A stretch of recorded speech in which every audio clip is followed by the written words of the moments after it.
자, 이번 영상에서는 우리가 함수 단원 들어가도록 하겠습니다. 첫 번째 시간에는 함수가 도대체 뭔지 한번 같이 볼 건데요. 여러분들이 여기서 이제 대응이나 정의역, 공역, 그리고 뭐 치역, 1대1 함수, 1대1 대응 함수, 항등 함수, 상수 함수 등 이렇게 새로운 용어들을 오늘 또 많이 배우게 될 거예요. 정리를 잘 해두시기 바랍니다. 자, 그 전에 우리 이게 어떤 상황인지 한번 볼게요. x에다가 어떤 값을 집어넣었더니 y가 이렇게 나온다. 자, 2를 넣었더니 뭐 2가 나오고 2를 들었더니 이제 4가 나오고 3을 넣었더니 6이 나오고 뭐 4가 넣었더니 8이 나오고. 자, 무슨 일이 벌어진 거예요? x에 1을 넣었더니 2가 나온 거 보면은, 그리고 2를 넣었더니 4가 나온 거 보면은 이 y 값은 x의 2배를 한 값으로 출력이 되고 있는 거지. 자, 이럴 때 x값 하나에 y값 하나만 딱 나오는 경우, 이런 경우를 이제 x값 하나에 y값 하나가 대응한다 라고 얘기를 해요. 우리는 함수가 뭔지 앞서서 이제 대응이 뭔지 먼저 얘기해 보고 있는데, 자, x 원소 하나에 y 원소가 하나씩 짝지어지는 경우, 그런 경우를 우리는 이제 대응이라고 얘기를 할 겁니다. x값 하나에 y값 하나가 짝지어지는 경우, 나오는 경우,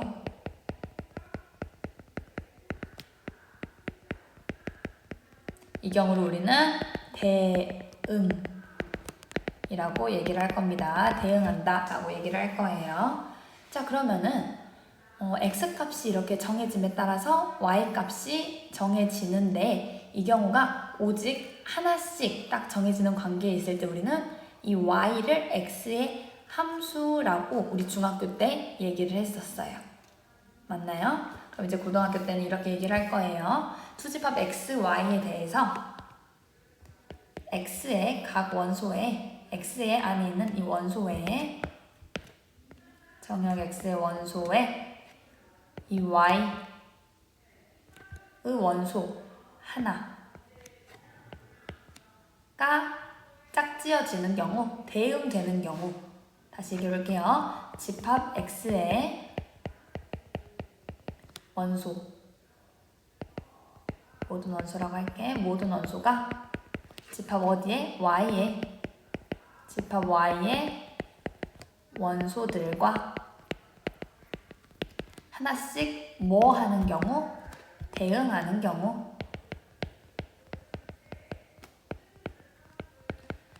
자, 이런 경우를 우리는 x에서 y로 가는 함수다 라고 얘기를 할 거예요.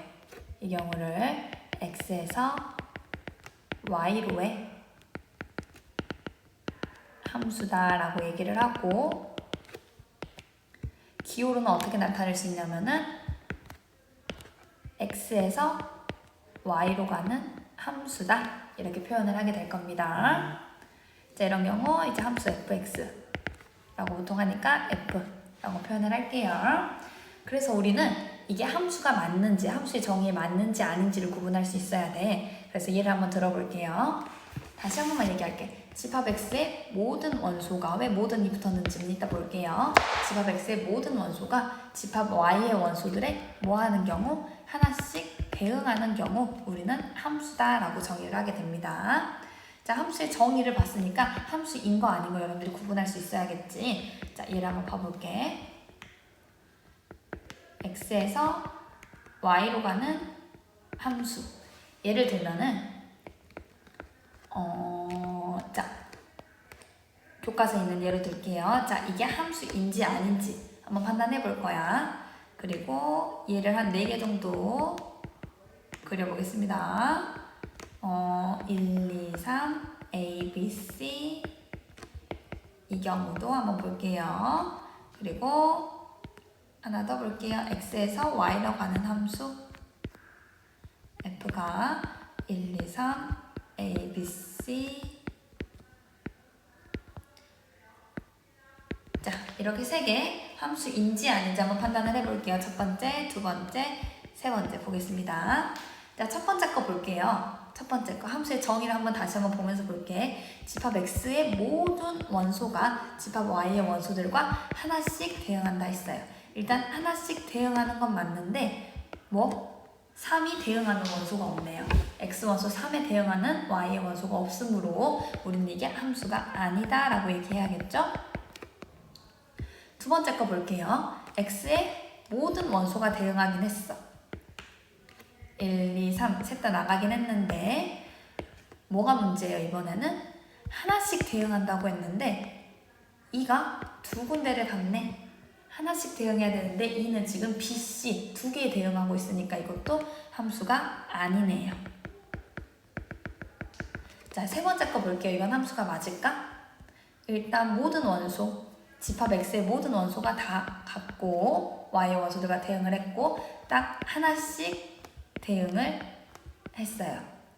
누구 입장에서만 보면 돼? 이 X의 원소가 Y랑 하나씩 대응하면 돼. 자, 1도 하나랑 대응했고 2도 하나랑 대응했고 3도 하나랑 대응했어요. 그래서 우리는 3번은 함수다라는 것을 판단할 수 있습니다.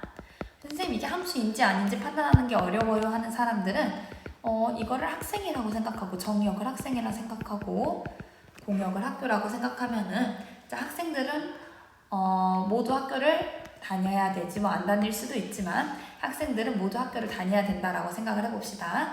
그러면 이 3이라는 학생은 학교를 안 다니고 있으니까 이런 경우가 있으면 안 된다 해서 함수가 아니다. 그리고 학생이 학교를 두 군데 동시에 다닐 수 있어요? 일반적으로는 없지. 그래서 이건 함수가 아니다. 학교 입장에서 보면은 여러 학생이 한 학교에 오는 게 가능하죠. 그래서 함수가 될 수 있는 조건이 아니다라고 얘기할 수 없어요. 그래서 함수가 맞다. 이렇게 함수인지 아닌지를 판단하는 또 쉬운 방법이 있는 것 같아요. 그래서 함수의 정의를 여러분들이 정확히 알고 계셔야겠습니다. 자, 그러면은 우리 여기서 또 새로운 용어 몇 가지만 볼게요, 오늘. 자, 방금 얘기했어요. 함수가 뭐예요? 정의역에서 이 이름은 정의역. 자, 우리가 아까 x에서 y로 가는 함수를 얘기했었어요. 자, x의 원소, 집합 x의 원소, 그리고 집합 y의 원소가 하나씩 대응되는 경우에 함수다라고 얘기했었고 이거를 x에서 y로 가는 함수다 이렇게 표현도 했었죠. 이때 이 x를 우리는 뭐라고 얘기할 거냐면 약속할 거예요. 정의역이다 라고 얘기를 할 거고 이 공역, 이 y를 공역이다 라고 이름을 지을게요. 자, x에서 y로 가는 함수 f에 대해서 이 x를 우리는 정의역이다 라고 얘기를 할 거고 이 y를 공역이다 라고 얘기하겠습니다. 자, 정의역의 원소 이 x가 y의 원소 여기에 하나씩 대응을 하는 그 상황이 우리는 함수가 되는 조건이었지. 자, 정의역 x의 원소 x에 대해서 공역 y의 원소 y가 대응할 때 이 상황을 어떻게 기호로 표현할 수 있냐면은 이 y는 x의 함수를 취하면 나오는 값이므로 이렇게 표현할 수가 있어요. 자, 우리는 이 fx를 함수를 통해서 나온 값이라고 해서 함수값이다 라고 얘기할 거고요. 이 y를 이제 fx라고 쓸 수 있게 되는 거죠. 자, 우리는 그래서 이 공역 중에서 이 공역이 다 선택받는 건 아니었죠. 아까 보니까 공역이 선택을 안 받을 수도 있어요. 이렇게 선택받은 애들을 우리는 이제 치역이다. 이 함수값으로 선택된 애들을 우리는 함수값 전체의 집합을 치역이다 라고 얘기를 할 거예요. 그래서 선택을 안 받은 애들이 있을 수도 있는데 이렇게 선택받은 함수값을 우리는 뭐라고 한다? 얘네들을 특별하게 치역이다 라고 얘기를 할 거고 이 치역은 당연히 공역 안에 있어야겠지. 공역과 치역 사이의 관계를 얘기하자면은 이 치역은 공역 안에 포함이 항상 되어 있을 거예요.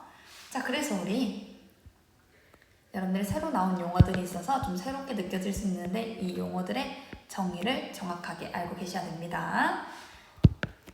자, 집합 x가 마이너스 1, 0, 1, 2고 집합 y가 1, 2, 3, 4, 5다.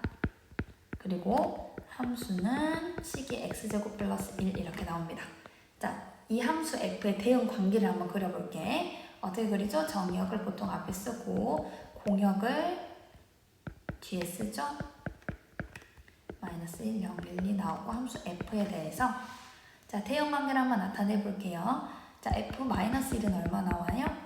2가 나오고 0을 집어넣었을 때는 1이 나오고 2를 집어넣었을 때는 2가 나오고 2를 집어넣었을 때는 5가 나오니까 마이너스 1은 2로 가고 0을 집어넣었을 때는 1로 가고 2를 집어넣었을 때는 2로 가야 맞네요. 2를 집어넣었을 때는 5가 나와야겠네. 자, 정역은 뭐예요? 이거죠? 공역은 뭐예요? 요거네요. 치역은 뭘까? 선택받은 애들만 표시를 해보면은 치역은 1, 2, 5다 라고 찾으실 수가 있겠습니다. 그래서 공역이 뭔지 정역이 뭔지 치역이 뭔지 여러분들 정확히 정리가 됐을 것 같아요. 자, 근데 어떤 경우가 있냐면 정역이나 공역이 이렇게 주어지지 않은 경우에는 우리는 여기다 한번 적어볼게요. 정역이나 공역이 주어지지 않은 경우가 있어요. 문제를 풀다 보면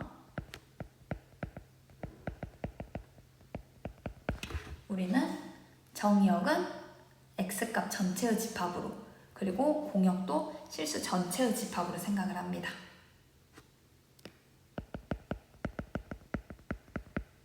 정역은 당연히 정의가 되는 범위 안에서 실수 전체의 집합 그리고 공역은 실수 전체의 집합 이렇게만 쓸게요. 일단은 무슨 말이냐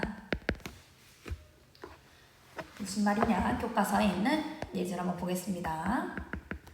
자, y는 2x-1 그리고 두 번째 거는 y는 마이너스 x제곱 플러스인데 자, 이것들의 정역과 공역을 구하시오라고 했어요. 정역과 함수니까 치역을 한번 판단을 해봅시다.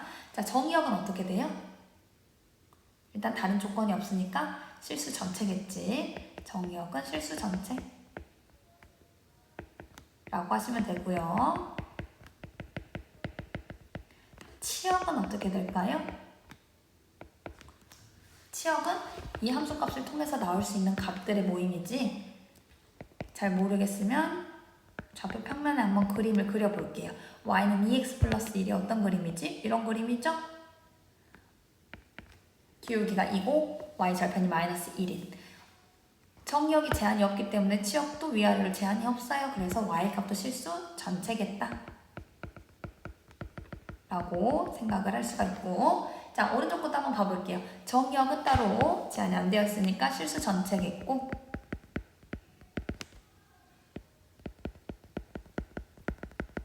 그 다음에 치역은 어떻게 될까요? 생각을 잘 못하겠으면 여러분들이 좌표 평면 한번 그림을 그려보면 이런 그림이다. 이러한 이차함수다 라는 걸 알 수 있어요. 그러면은 최대값이 2이므로 이 아래로만 값을 갖게 되지 치역은 그래서 y는 2보다 작거나 같은 실수다. 이렇게 정의를 해주시면 되겠습니다. 그래서 정역, 치역도 여러분들이 판단할 수 있어야겠어요. 자, 한 가지만 더 얘기할게요. 이번 영상에서 정역이 이렇게 셀 수 없는 무한집합인 경우에 선생님이 뭘 그려서 판단을 했어요? 그래프를 그려서 대응관계를 판단을 했어요. 무슨 말이야? 여기까지만 정리할게요. 정역이 아까처럼 유한집합이 아니라 이렇게 셀 수 있는 유한집합이 아니라 방금처럼 무한집합인 경우 정역이 무한집합인 경우에는 뭘로 대응관계를 표현한다 우리가? 이렇게 표현하는 게 아니라 어떻게 표현을 한다? 그래프를 그려서 대응관계를 표현하시면 됩니다. 대응관계를 표현한다. 이렇게 이해가 안 된다 하는 사람들을 위해서 y는 EX 이거 한번 x 정역 그리고 y 공역 치역에 대해서 대응관계 한번 표현해 볼게요. 자, x로 가능한 값들은 1, 2,